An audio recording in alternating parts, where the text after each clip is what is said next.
I'm back. I'm up here. I think you can see me. I don't think I'm hiding. So we just finished up Freud, remembering that the big part of this is Freud, and when we look at stress, is his personality structure of the id, ego, and superego, and how he believed there is an innate stress that as just because we're human, we're going to have that as the ego tries to balance the id and the superego, and that one of its things that it uses are defense mechanisms to do so. And we just talked about six. There are actually about 12. Um, but we were just going over some of the main types that we see. Then we're going to talk about Carl Jung, who I actually really love and have, 25 years ago, spent a lot of time studying Jung. It's been a while, and he's not in my theories classes, which I find interesting and unfortunate. Was a student of Freud, or followed Freud for quite a few years, but then, as many did, he left he left Freud's sort of tutelage because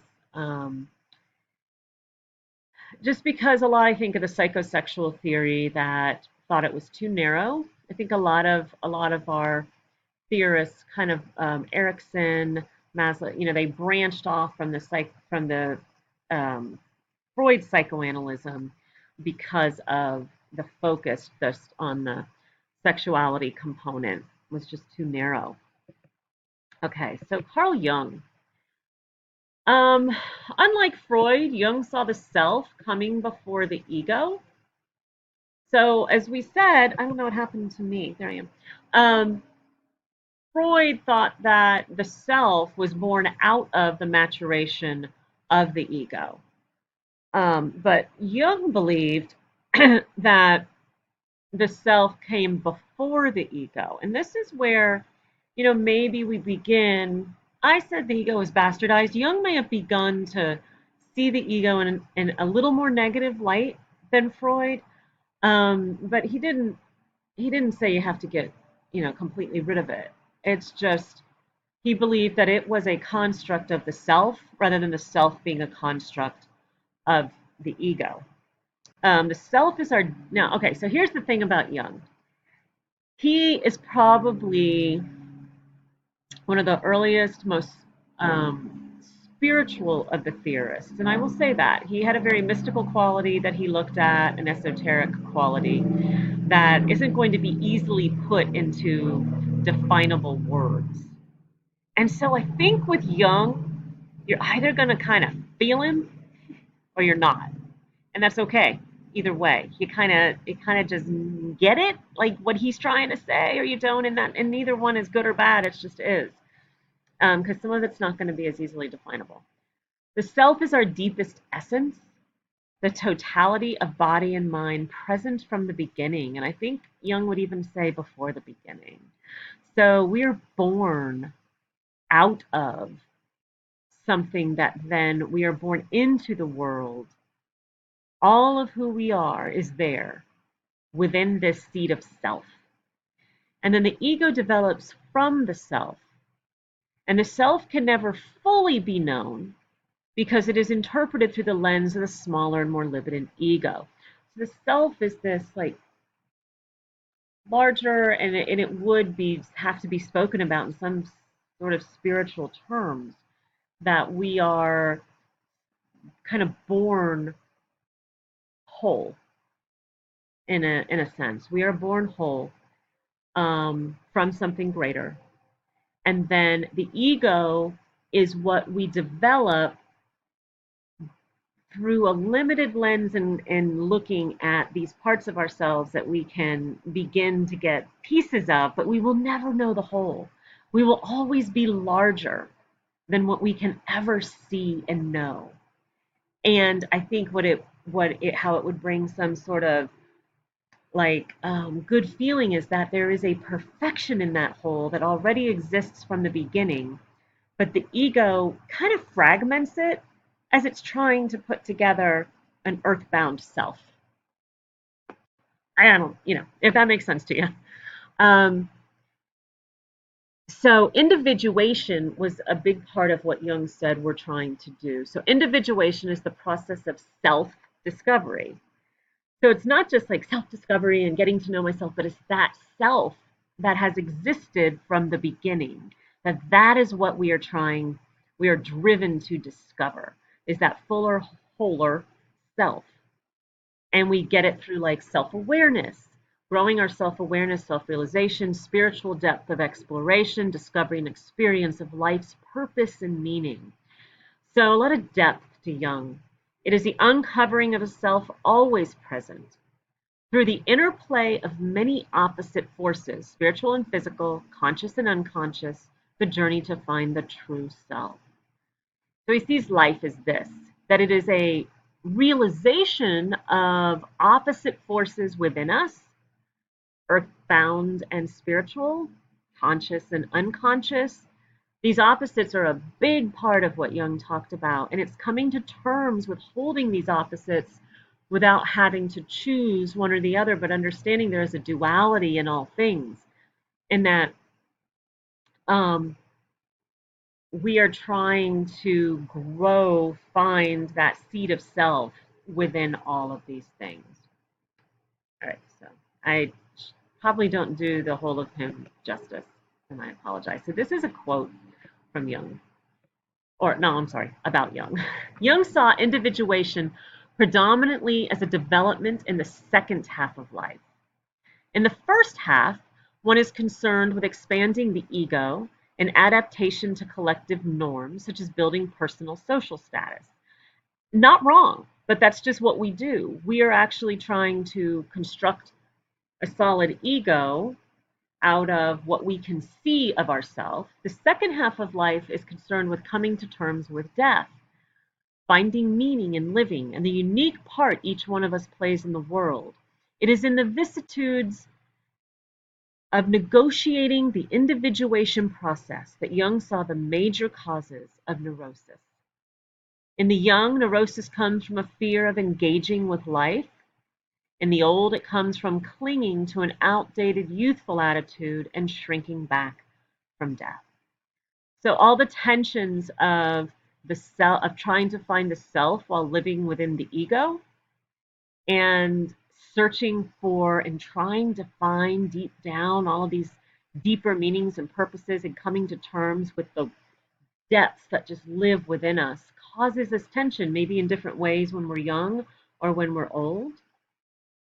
And then is going to cause some sort of, and neurosis could be, you could think of as kind of how that anxiety and that stress and the struggles that we have in life.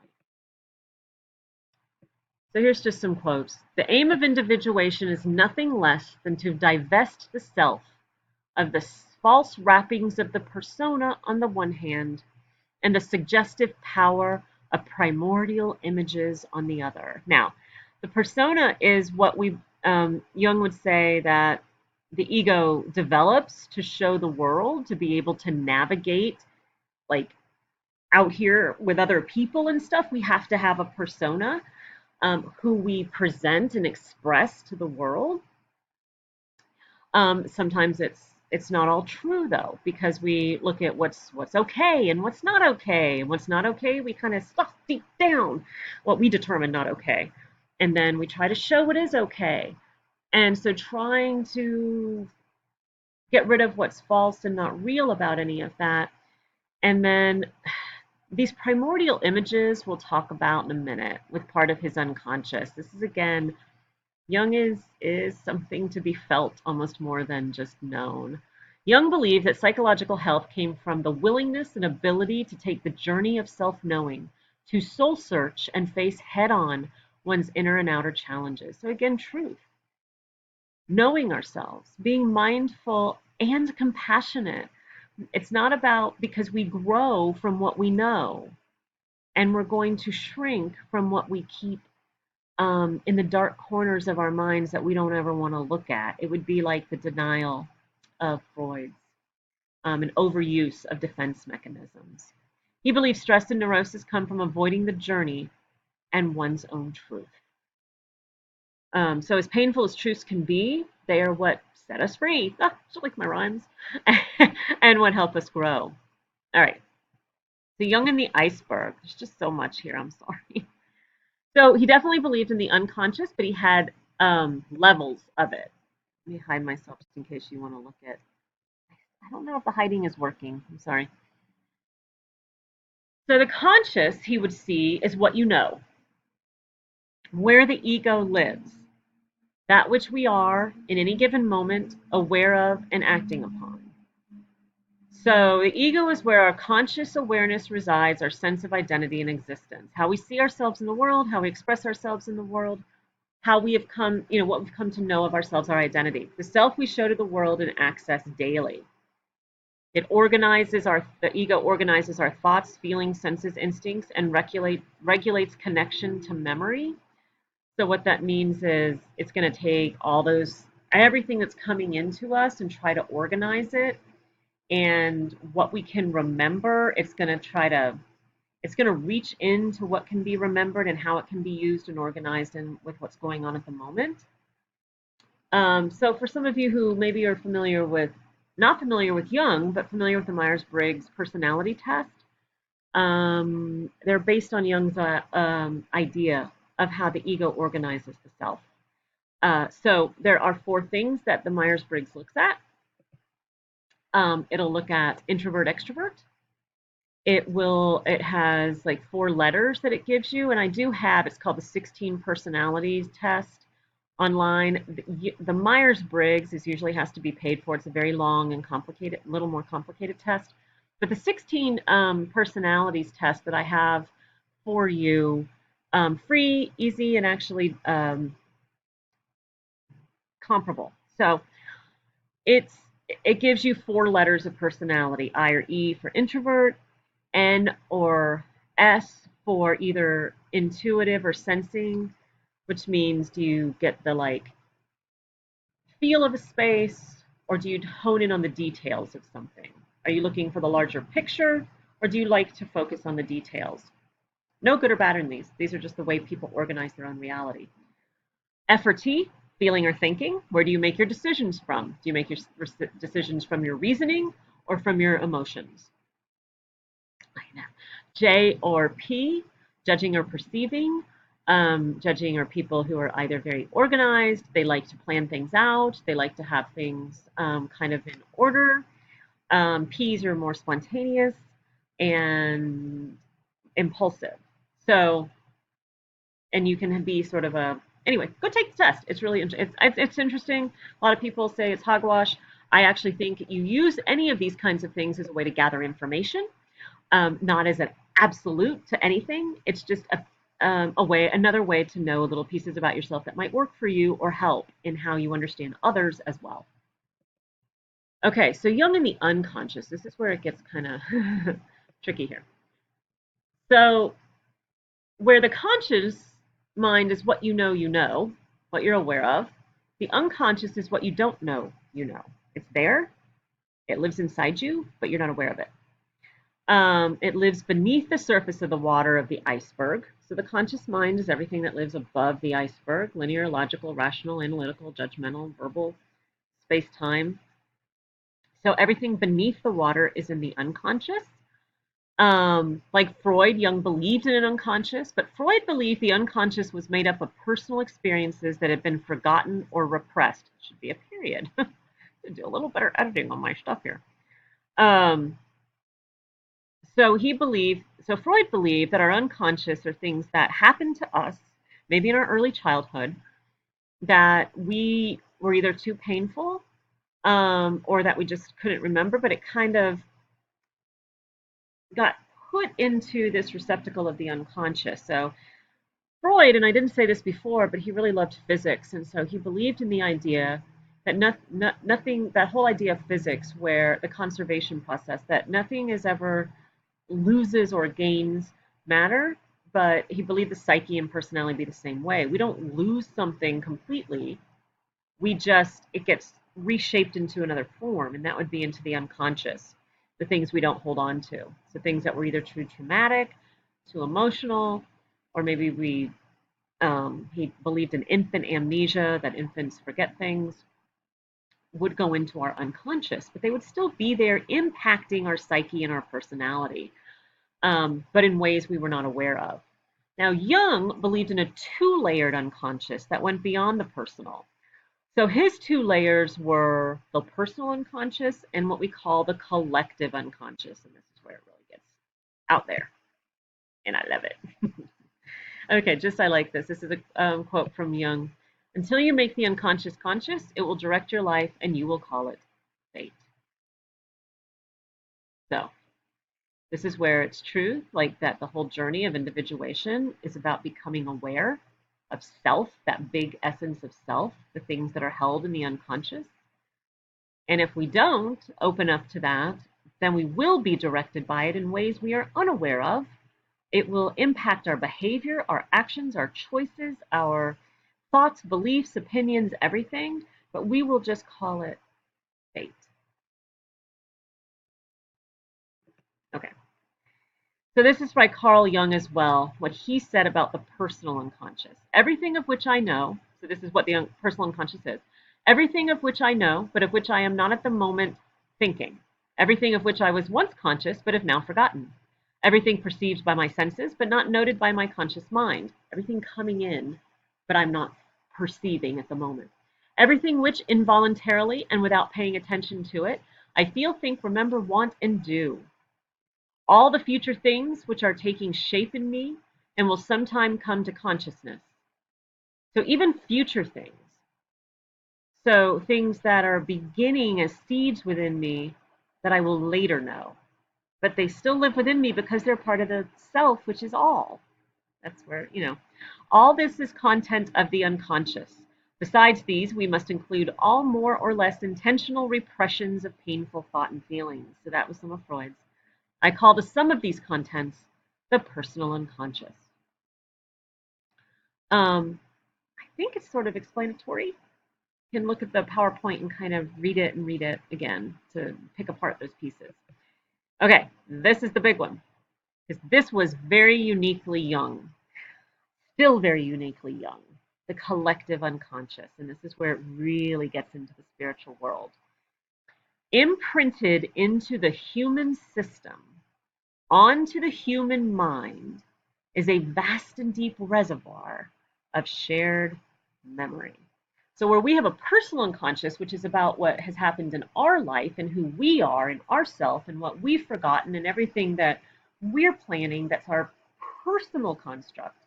The collective is something that we all share. You and I share in the collective unconscious. It's almost like a large mind that connects all of us. And in it is material that we all have access to because we are human. And it has been added to and developed and created through all of civilization and evolution since the beginning of time and humanity. It comes from a collective memories of our ancestral and evolutionary past, passed down as part of the human whole, responsible for similar imagery, symbolism, archetypes, beliefs across cultures and time.